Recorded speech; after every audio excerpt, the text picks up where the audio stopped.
Hi, I'm Nan Simonson. I'm going to tell you a little story. I was married in 1970. This is my late husband. I was married 40 years and he passed. But that's not the story. The story is I was married in 1970. 2 years later, we moved to the San Fernando Valley in California. And there was this very cool place. It was really like a lunch counter. Later on, 5-6 years later, became this fabulous big restaurant, seating 50. It was called Follow Your Heart. And I've been fighting COVID. A week ago, I tested positive for COVID. But it was very mild. I think that's because I'm whole food, plant-based, and have been for nearly 40 years, and I'm pretty strong, even though I'm 71. Anyway, so I was going through some things. I'm restocking my freezer because every day we've been having soups, and that's the value of having a freezer full of meals, chilies and curries and soups and beans. And I pulled out this recipe book, the Follow Your Heart Vegetarian Soup Cookbook. There's such a difference between vegetarian and vegan, whole food, plant-based, as opposed to just vegetarian, because, for example, here's corn chowder. I remember the corn chowder. No wonder, although we were not vegetarian or vegan, but it's no wonder I adored this stuff. Sour cream, cream cheese, butter. That's not healthy. That's saturated fat. Anyway, so I pulled out a recipe that I'm going to be making for a miso soup. Today I decided I want soup for lunch, and then we'll have mushrooms and air fried potatoes and some broccoli for dinner. I've just heated this pan. I don't use oil, as opposed to Follow Your Heart and quite frankly a lot of even whole food plant-based chefs. I don't use oil. I don't want the extra calories. More importantly, I don't see the point, because the processed oils, they are processed. Everything but olive oil is heavily processed. You have to get a first press for the olive oil, but you can't heat olive oil above 375 without degrading it. So I wouldn't use it for soup, sauteing anyway, and most recipes call for that. This one calls for several tablespoons of oil, not necessary. I have here sliced onion and celery, and I'm putting it in this very hot pan. So you start, if you're doing what is called a dry saute, you begin with a very hot pan. I love this stock pot. It's all clad. Almost all of my pans are all clad. And it's hot, it's dry. If this were, probably ideally I would have started with nothing but onion, and then later put in the celery, because the onion's more moist and it's a little bit more viscous, and so it's going to weep and create even more of a glaze on the bottom of the pan. So I'm watching for that glaze, and I'll stir when I start seeing a tiny bit of brown. I'll add a little bit, like a tablespoon or two of broth. It bubbles it up. If I can, I don't want to keep you too long. And a number of my videos, I've shown a dry saute. It starts to get a little bit light brown. It starts to, when I add some broth, bubble up and then become more brown. I let it go dry again. Add a little more sauce, stock or water. It bubbles up a little bit more. Ultimately, I end up with that beautifully caramelized result that some people think you have to use oil for. I don't want the oil.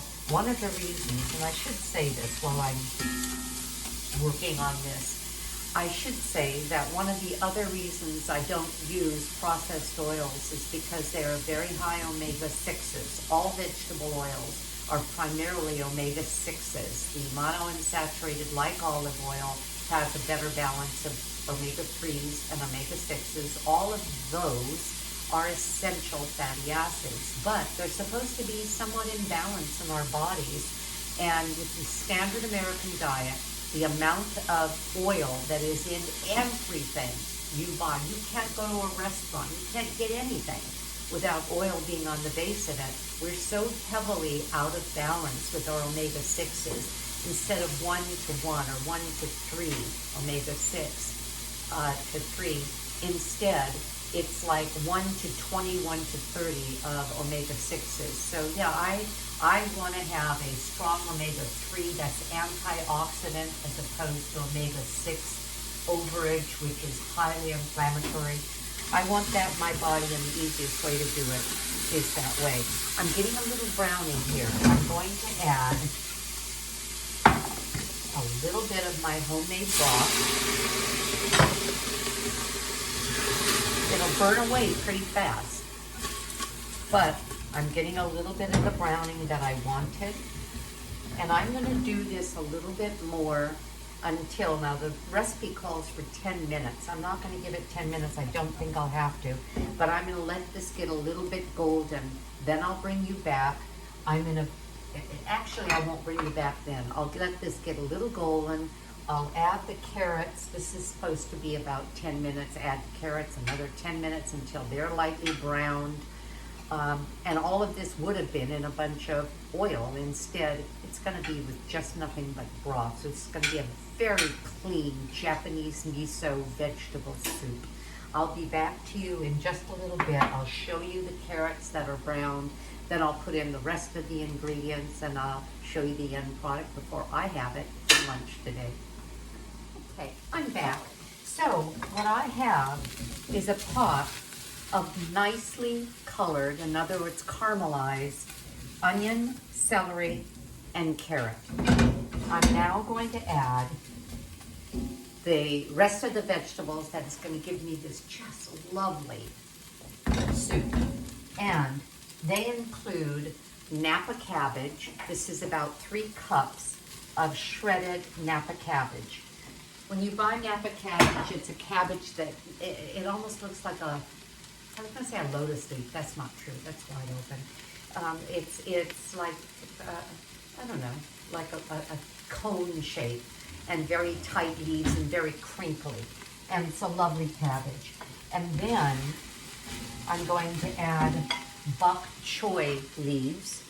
And then I learned something new. And bok choy is a Japanese cruciferous vegetable, a cabbage in other words.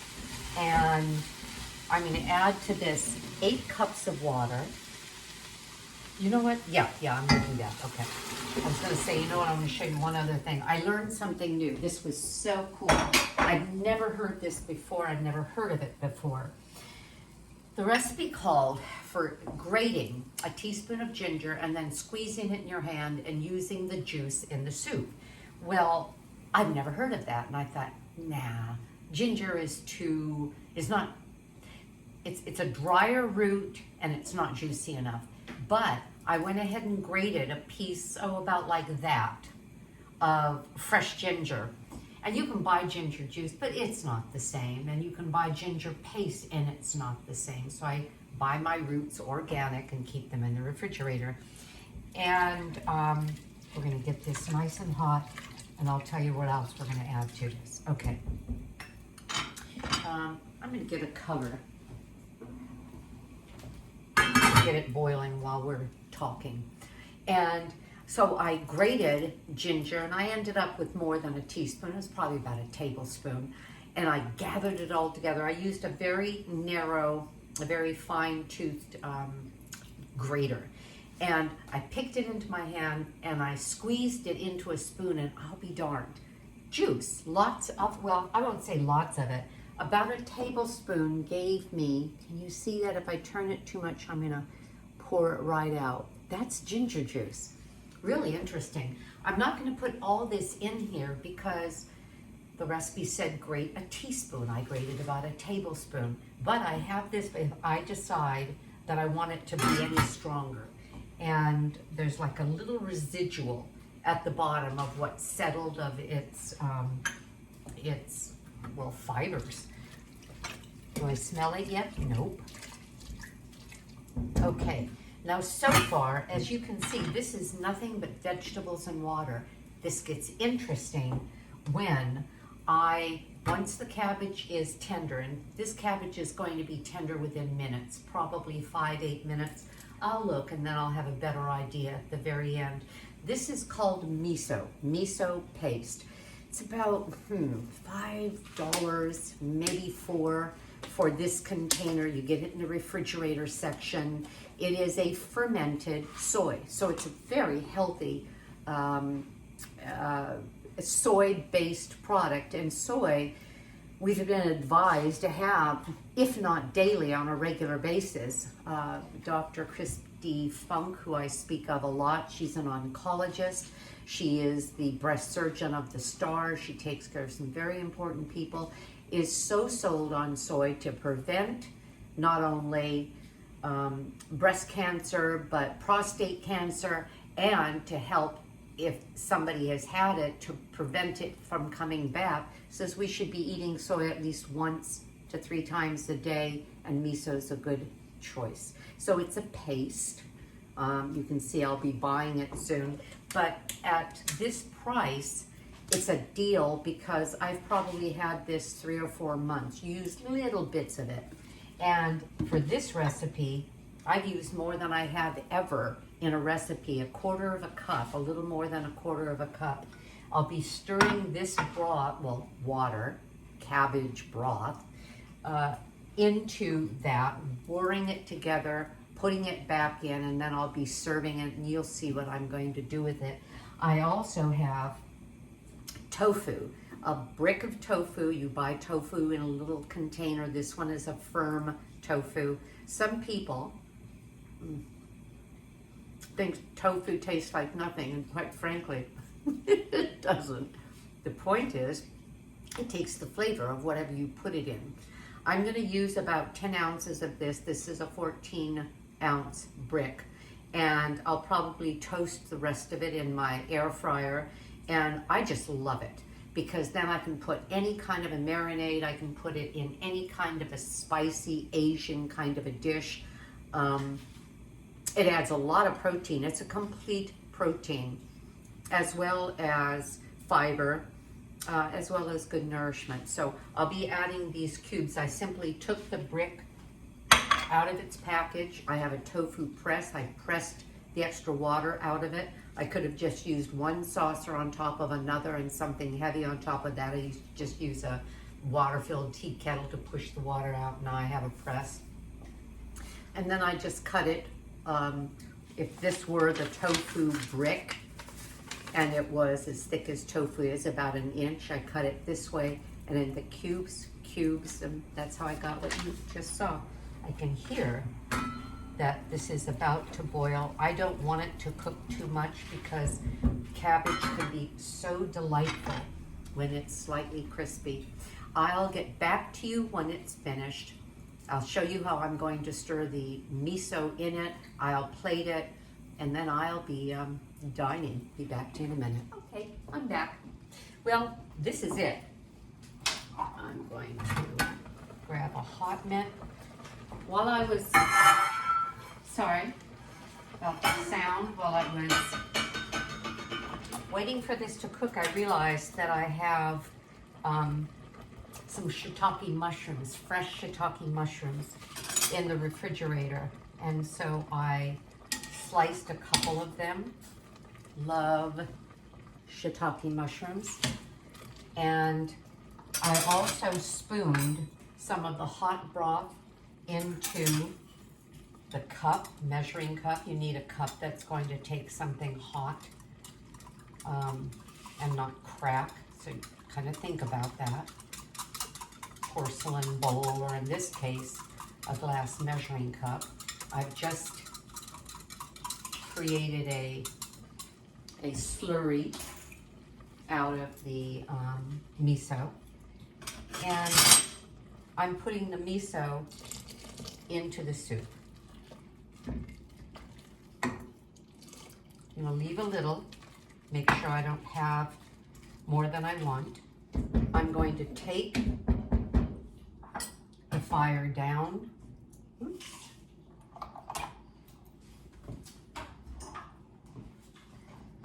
This is what I'm looking at. cabbage soup. I'm going to bring this over. All right. And I'm going to add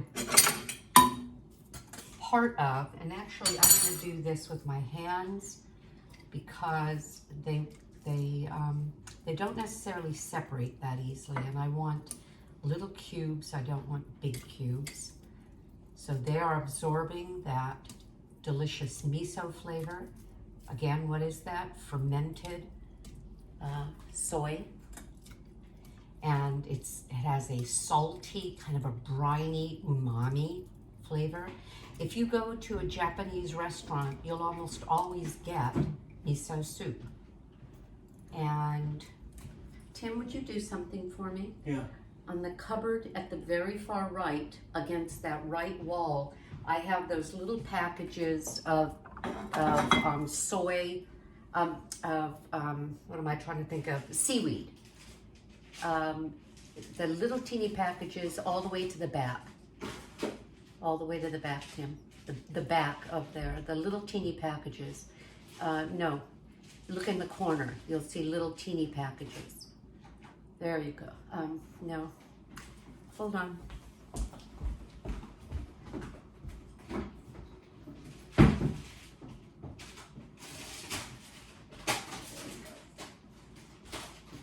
That was hard to find.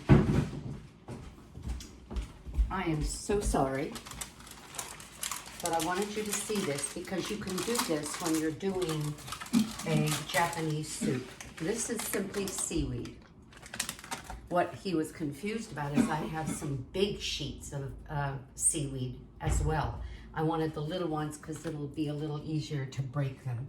Okay, so now what I have here is I have some tamari. That's a Japanese soy sauce, and the tamari is gluten-free as opposed to the Chinese soy sauce, which has gluten and I can't, so we're gonna leave it at that. I'm stirring, and I'll show it to you again. I've stirred in the miso, I've stirred in the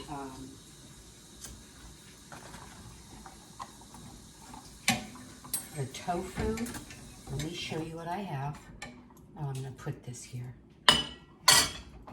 There. Look. This is a very light, cabbagey, marvelous, clean vegetable soup. I love a lot of broth in my soup. So I have the cabbage, I have mushroom,